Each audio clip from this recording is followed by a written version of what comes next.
Saudação a todos, meu nome é Eliseu, sou professor de língua portuguesa, nesse caso diria até professor de literatura, porque estamos falando desde o princípio aqui do caderno Aprender Sempre, terceira série do ensino médio, volume 1, que vocês podem retirar na escola, que vocês podem baixar no grupo de WhatsApp ou podem procurar no centro de mídias.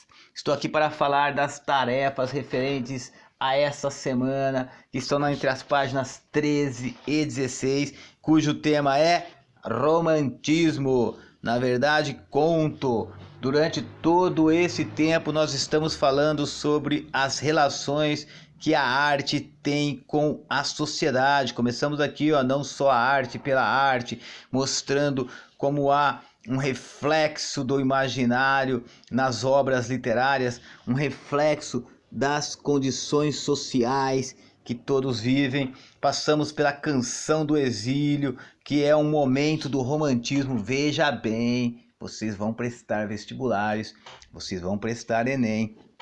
Vocês devem saber as características das escolas literárias e nós estamos estudando uma das mais importantes, que é o romantismo, século XIX, e há um reflexo do momento histórico do país, como aqui na Canção do Exílio, de Gonçalves Dias, que ele fala da pátria idealizada. Essa é uma característica do romantismo. Tanto que depois nós também passamos por Iracema, de José de Alencar, um dos mais importantes escritores do romantismo brasileiro e da literatura nacional.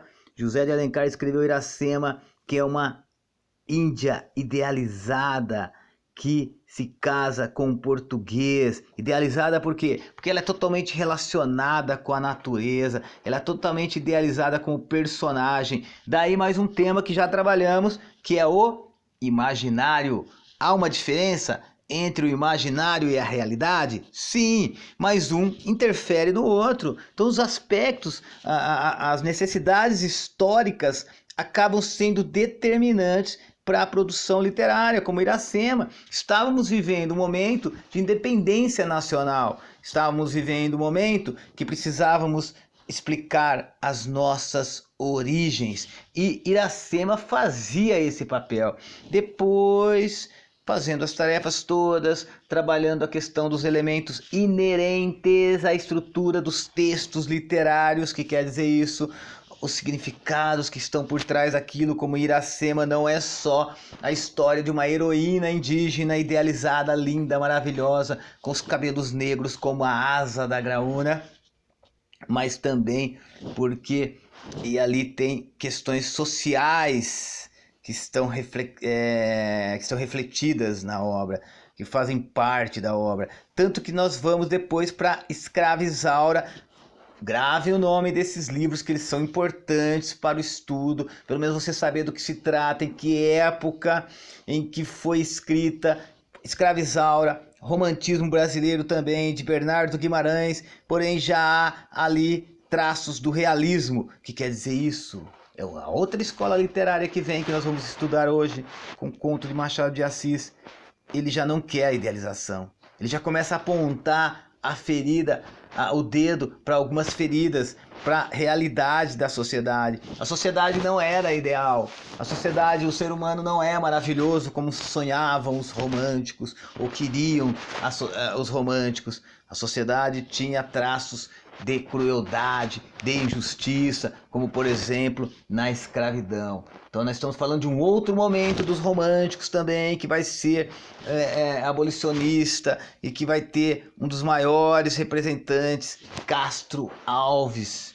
Depois falamos de Senhora, outra obra literária do romantismo muito importante, e que aí sim, segundo aqui a apostila, há traços de realismo, e eu posso concordar porque a personagem principal, Aurélia, que está aqui num salão de festa, sendo apresentada como membro da sociedade, ela tem autonomia nas suas decisões, que não era uma coisa muito comum para a época. Não era muito comum que as mulheres tivessem independência. Na verdade, quase não existia essa situação. Então, José de Alencar coloca uma personagem que, embora valorize aí o ideal de amor, que ela acaba, por circunstâncias econômicas, tendo condições de comprar praticamente o marido, ela acaba depois sucumbindo, se submetendo o casal ao amor verdadeiro, idealizado dos românticos.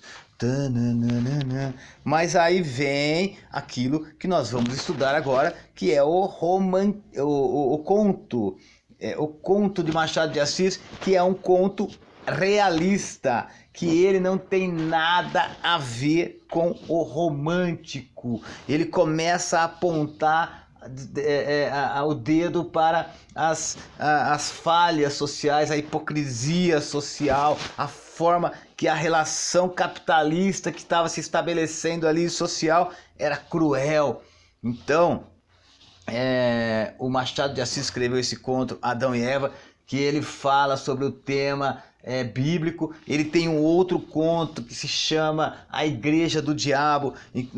No conto, o diabo pede permissão a Deus e funda uma igreja na terra. Ele também vai mostrar como o ser humano é paradoxal naquele conto. O que quer dizer paradoxal? É contraditório nas suas atitudes. As buscas humanas são sempre ou quase sempre inexplicáveis. E aí, qual é a diferença entre um conto e um romance? Romance não é uma história romântica de amor, lembrem, romance é uma narrativa longa. Então a diferença entre um conto e um romance poderia fazer uma analogia com um filme de longa-metragem e um curta-metragem. O filme de longa-metragem, o romance, pode contar uma história longa, pode falar de vários personagens com detalhes. O conto não, ele é rápido, ele só fala daquilo, é um assunto só. Você vai contar aquilo que tem significado, por exemplo, Adão e Eva aqui, que é o conto.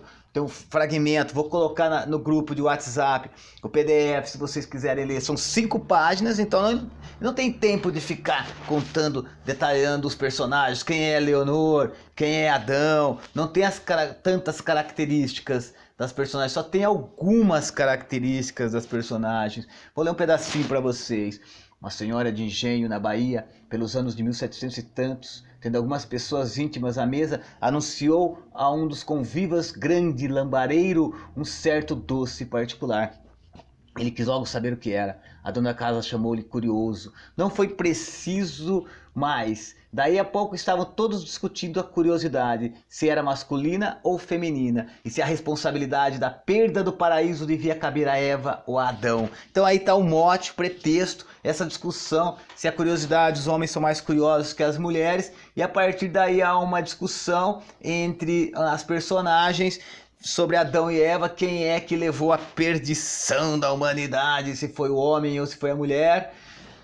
A partir desse mote, desse assunto aí de quem seria mais curioso. E aí você vai fazer os exercícios, que elementos promovem o conflito entre Adão e Eva, os elementos que caracterizam a intertextualidade. O que quer dizer intertextualidade?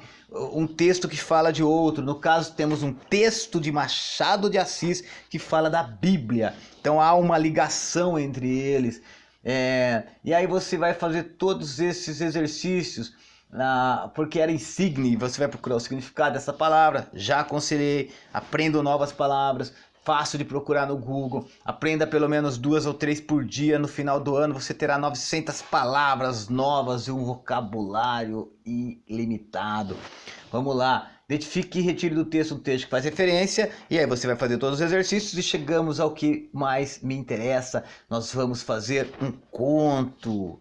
Vocês vão fazer um conto para você me mandar. Você pode falar de qualquer assunto que você queira. Você pode falar de algo assim como um diálogo na mesa que traz o significado, como lá no conto de Machado de Assis, Adão e Eva, que é só um bate-papo que sugere ali uma condição humana, uma condição de contradição. Idealizamos a vida, mas não somos perfeitos, somos hipócritas, buscamos os prazeres, nos submetemos aos pecados. Eu estou dizendo que o conto fala. E aí você vai escrever o seu conto. Olha só, você tem tudo aqui, todo o mapa que você deve seguir. Você vai escrever uma narrativa, evidentemente. Um conto é uma narrativa curta, 1, 2, 3, 4 páginas. Uma página já configura um conto. Você vai ter personagens, tempo, espaço, e você vai fazer uma introdução breve, ambientação do local, tempo, aqui ó, está no primeiro exercício. Então você ambienta o leitor, onde vai passar, o que estava acontecendo naquele momento, como no jantar. O Machado de Assis ambienta, ele fala, estava tendo ali uma conversa entre as pessoas, surgiu esse assunto e daí ele desenvolve o conto. Desenvolve o conto como? Se você ler todo o conto do Machado de Assis, você vai perceber que ele desenvolve entre a conversa das pessoas, as argumentações bíblicas e tudo mais. E as contraposições, desenvolve ali, tem o clímax. Qual que é o clímax? O clímax é o momento de maior suspense. No caso do conto, o encerramento da narrativa, aquele desfecho que deixa a pessoa de boca aberta sem saber o que aconteceu direito. Beleza? É isso que nós vamos fazer essa semana. Espero que vocês saiam bem. Mandem as atividades, façam esse conto e me enviem, que eu estou curioso para saber. E siga o canal, deixa um like e até a próxima.